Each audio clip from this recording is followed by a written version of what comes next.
the summer of 2024, I made my first hike in the Adirondacks to a mountaintop. For my first trail, I chose Owl's Head because it was one of the shorter hikes at just over a mile.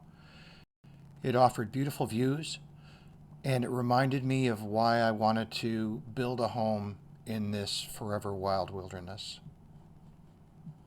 I took numerous photographs and videos while I was going up Owl's Head with the intention of painting this wilderness once I got back to my art studio in Florida. This video is designed to give you a little bit of insight into my painting process and what it takes to capture this immense mountain range in what I hope does it justice. I start by printing a high-res version of the photograph and draw a grid over the top. This is a 13 by 19 paper. I try to get the grid evenly spaced on the photo. I then do an underpainting. This is using raw umber, and I just am trying to capture the basic shapes and light and dark values. Okay, so I have painted in, it's difficult to see, but you can see it there. I've painted in the horizon line that I want. And Adirondack mountains are very specific. So it's a worn down mountain range. If they're too rounded, it looks weird. If they're too sharp, it looks weird. So I got it the way I wanted it. I need to paint the sky, and I don't want to lose that range and have to draw it again. So what I've done is I've used this green tape. It's called frog tape. And so some of these are a little lighter. I tried to capture the different values. So unfortunately, they weren't showing through the tape very well. So what I've done is I have this light board. It's a little USB light board. I got it super cheap on Amazon. And I am using it to illuminate the back of the canvas. Now it's not coming through on the camera very well, but I can see the border, like you can see it here very well. There's the border of the cliff face that follows down this way, and then the mountain range picks up here and comes along. So now comes the nerve-wracking part. I'm going to use an X-Acto knife to cut through the tape, just deep enough to cut the tape and not score the canvas or cut through the canvas. And so that's the theory anyway, and I will come back to you after I've done all of this. Okay, quick update. I did my first pass, and I messed up a little bit over here, but I started over there. What I realized is if I turn off the overhead lights, I get a much more defined edge through there, and you can see the idea. Like I've already cut away the tape here, and it tore instead of coming along the line. So I just went back over it with another small piece of tape. I'll rub this down really tight against the canvas, and all along that horizon line, I'll rub that down tight, and then I'll just cut away this little bit here. I've got another little one over here that I kind of messed up on. You can see there. Some of this, I don't mind the variation. Like I was playing with the idea of giving a little bit more variation to that hill anyway, but this one, I definitely need the definition there, so I'll have to do that. And then for the most part, it came out pretty good. I'll come back to it after I'm done. So once I cut along this is very much like when I did my kitchen. So I've got the tape, try to focus here, and I've got it flat against the canvas. You can see I'm holding it flat like that. And then as I peel it, there's less chance of it lifting. So I'm just gonna try and peel it flat. Every once in a while, I'll kind of wad it up so I'm not fighting it. And then this should give me a nice clean edge back to there where I wanted it. So that's much better. That is the mountain range that I wanted to define. And then when I'm trying to peel off the tape, instead of using the sharp side, I flip it over and I use the back side of the blade. I'm less likely to cut through the canvas that way. All right, so another tip, I'm going to finish this up and then I'll show it to you on the easel. So here we are. You can see it's pretty close. Like there are some like little bits that are hanging over, some little bits that are slightly different, but there's variation from the original photograph to this. I just wanted to get it roughly correct, and I think that's good. So now I'm going to be able to do a nice blend of the sky to go from this very, very light color over here to this almost cobalt color. And then over here, the sun is in the photograph. I'm going to move it off to the side, so you'll see some light bleed in the clouds that'll be lighter and then gradually get darker. So it's going to not be this exact photo, but it's going to be close enough that you can recognize it if you go to that spot. And so this will allow me to get my really nice smooth blends from one light color into the darker color all the way across the canvas without having to worry about writing over the top of my mountain range and then having to repaint that. I will likely get a little bit of bleed over, but this frog tape is very, very good. It seals tightly to the canvas. I've used it for watercolors for masking, and when you're like masking out like large tree trunks and stuff like that, and it seals really tight, and then it peels back without any residue on paper. So on a canvas, it should be 100% fine.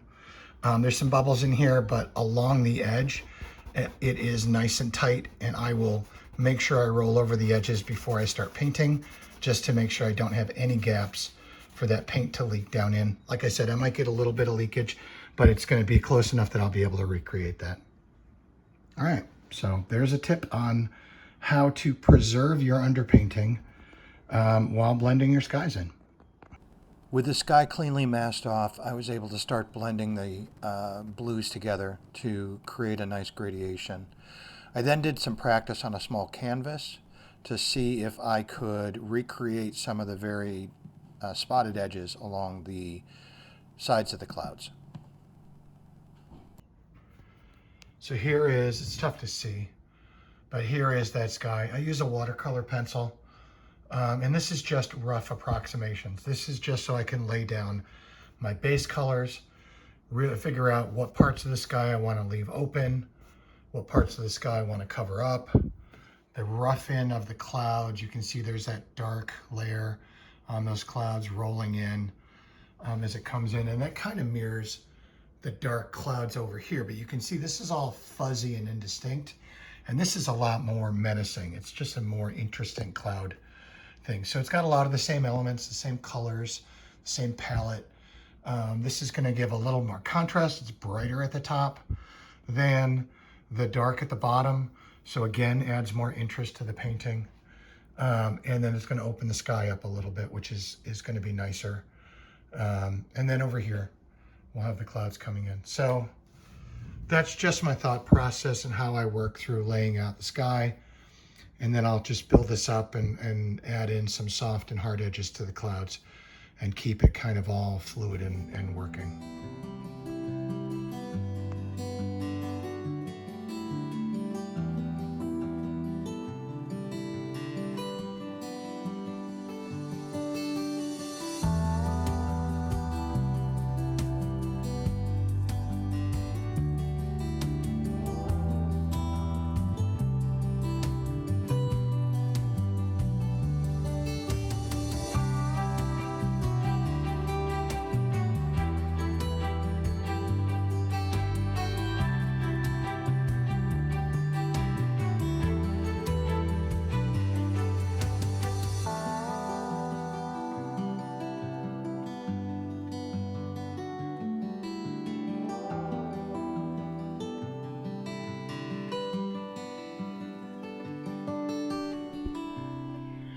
All right, I made a little more progress today. This is, I guess I'm calling it Storm over Owlhead. Got the cloud straightened around. I think it still needs a little bit more work, but I need to step away from it. Started on the cliffs here, and I put in the background. Here's the original photo. Just to give you an idea, sorry for the glare. Changed the sky out because that sky was, while it was nice, it was not super interesting. So this is a little more interesting sky. This is a lot of gray that will get toned down and more brown tones added, but I need to just sketch out roughly the shape of the cliff face. Just for an example, here's the original photo. So, and then here's what I've got so far. And again, this is just a beginning. I'll continue to do glazes over the top of this to add depth and make it less just straight up like purpley gray, although there is a large component of purple gray in there. I just want to get roughly the shape of the boulders, and then I'll put all the detail cracks and stuff in. And then as you can see from the photo, we start out very muted greens and then come to more vibrant greens in the foreground. So I've started with some like olive greens here that I used, I think Payne's gray, which is a very blue, purpley gray. And then I mixed that with some yellow to get a more muted green, and I lightened it up for the distance. And then as it moves into the foreground, it'll get more vibrant and closer. So still a long way to go on this, but that's the progress so far. Hey, Cooper. All right, so I got a little more work done. You can see the cloud is a little more refined now. I got these cliffs started. They still need a little more work. The background hills I'm just about happy with. I need to fade out and lighten the lower area here. Doesn't quite match the hills in the painting. So I need to lighten this all up. I did a little bit, but I need to do some more of that, but it's coming along. So that's where I'm at now. Okay, I've made a little more progress over a couple of days. I try to wrap all of my edges, the painting right around it, because I don't know if people want to put these in frames or just hang them on the wall. So obviously a lot more detail in the cloud. It's a lot more ominous looking than it was before. I have lightened the background up a little bit on the mountains and put a little bit of green in there, but it's mostly blue if you dig into the color on the photo. And then I've started in, I normally work from the background to the foreground. So I start with the sky, and then the cliff kind of I naturally needed to do because the interaction with the cloud. But now I'm starting to put the detail into the hills here, and then I'll gradually work forward to the foreground. Here's the OG panoramic photo that I took from just below the summit of Owl's Head. So this will look a little bit goofy, but you'll see in a second here I put on these magnifying lenses that I got for cheap at Harbor Freight, like $14 or something. And that just helps me to get down into the painting when I'm trying to paint the real detailed leaves and trees in the background. So that's where I'm at now. I'm pretty happy with the mountains. I have some small adjustments to do, and then I got to finish up down here. But I wanted to block in the rest of the painting and at least get the direction for these trees down here. Try and get the limbs in so I know what I have to paint and what I can paint over and just block out in the background. But so far so good. Okay, I made some more progress today. I blocked in this area where these trees are. Here's the, again, reference photo. So there's a large grouping of nearby trees right here. I put some more detail in this hill back here. And then I've tried to get the background separated out by making this a little bit lighter and bluer. I still have a little work to do, I think. I spent some time working on this rock. I still have a lot more to do on these rocks here. which are those right there. Sorry for the glare. And then I still haven't put, the pine tree will go in once I get this all in. That's going to be one of the last. That's this ancient kind of pine that's hanging over the edge. That'll be one of the last things that goes in. And then I've still got to do the little bush down here. And I've not done anything on this side, so. But here's where it's at so far. Just ignore the mess over there with my printer.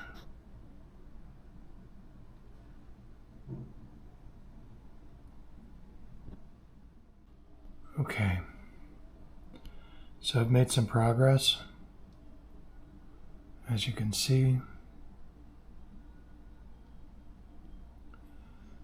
I still have a lot more work to do, especially on the rocks here in the foreground. But the mountains in the back are pretty much in their final state. And these trees right here, I think I've got a pretty good handle on. This is my favorite part. This tiny little dead tree sticking up out of the top. That was fun to paint.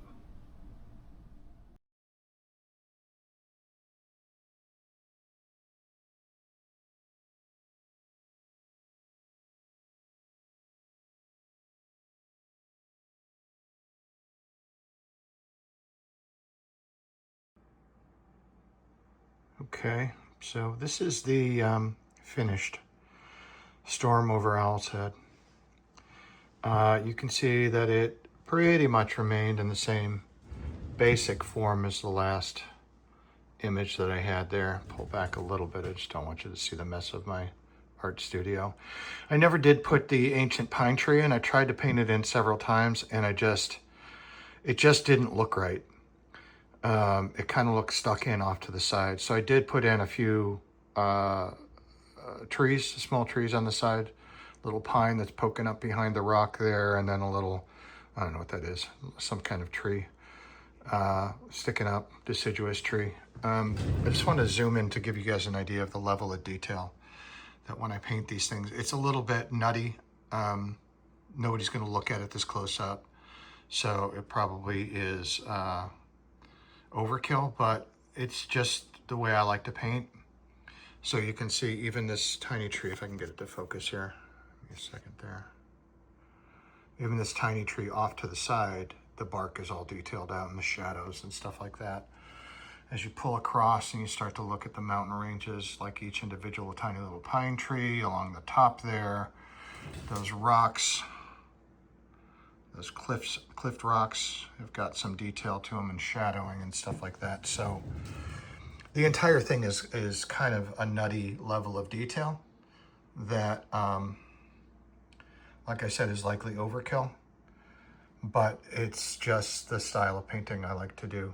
I'll pull back so you can get a good idea of the entire thing here. But yeah, this painting took, I want to say, about 2.5 months from start to finish. I'm not a full-time painter. I've got a full-time job, so I work Monday through Friday, and I have a house to maintain and stuff, so I'm doing this on nights and weekends. But it is 12 by 36. As I said before, it does wrap around the frame, but I'm likely going to put a frame on this eventually. I do have 2 coats of varnish and a spray coat of Kamar varnish first to fix everything down, and then 2 coats of water-based varnish over the top, which is designed to work with acrylic paints. So here's the final shot of the painting. This is hanging on the wall in my living room. On the back, I cover it with a butcher paper to clean it up and give it a nice clean finish, and then I put a copy of my card on with the GPS coordinates of where I took the photograph. That gives whoever purchases the painting the opportunity to go and actually see the inspiration for this painting, which I don't think I've ever seen anybody do that, and I think it's kind of like a little neat final touch. So if you like this video, let me know. It's a little different from my normal content, but this is what I do when I am not in New York and not able to be in the Adirondacks. I try and put myself there through painting. Thanks again for watching, and we'll see you on the next one.